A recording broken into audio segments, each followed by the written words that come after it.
For beer-loving Prince Harry, it was quite literally love at first sight when he met Meghan Markle at a London hotel and found her sipping an Indian pale ale. The besotted prince described the moment in his bombshell spare memoir.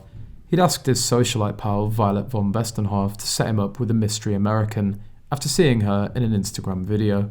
"I'd never seen anyone so beautiful," he gushed. After exchanging texts, they arranged to meet at London's Soho House Hotel, but Harry got stuck in terrible traffic and was red-cheeked, puffing and sweaty when he finally arrived half an hour late for the date in 2016. "She looked up and smiled," he wrote. "She was having a beer, some kind of IPA. I asked for a Peroni. I didn't want beer, but it seemed easier." Silence. We took it all in. She was wearing a black sweater, jeans and heels. I knew nothing about clothes, but I knew she was chic. Then, I don't know when I got drunk, but the next morning I woke up in bed with her in Soho. Skippy's Tumblr reveals that Nick Jones, the owner of Soho House, and Marcus, Meghan's friend, clearly knew Meghan's plot to trap Prince Harry. The source accused Meghan of putting a kind of drug which increases love-making desire into Harry's beer. Marcus was the introducer, the fixer, and the one who knew everyone because that's his job. He'd definitely know Harry and possibly Andrew.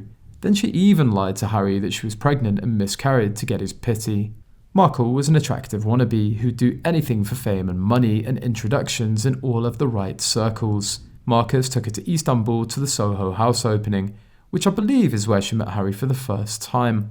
If she didn't start banging him then, it's fairly safe to assume she made it a life goal to get a claws into him with Marcus's help. He was there with Daddy Chuck on Royal Biz and most certainly would have been invited on the down low.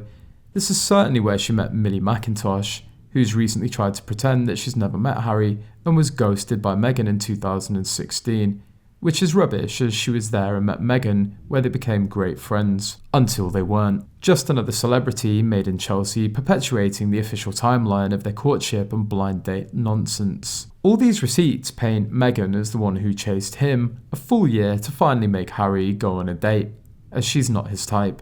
It's also important to remember that Harry even dumped her once, yet she gatecrashed the Jamaican wedding. This is the exact opposite of what they portrayed Meghan in Netflix, where Harry took all of the blame about how he put her life in constant danger and how a ginger like him married some intelligent hottie. Pure narcissist gaslighting. The impression of chaos and secrecy that surrounds the Harkles is because they've let the narrative of their lives get away from them. Things have spun out of control because they're all over the place and inconsistent in everything they do. Despite Meghan desperately trying to make the humanitarian thing happen, their behaviour is more grifter-like than anything, and it's so obvious. Their comments about their families were cold and cruel, and their behaviour has been likewise. They're just two very unlikable people, self-centred and caught up in their own ridiculous drama.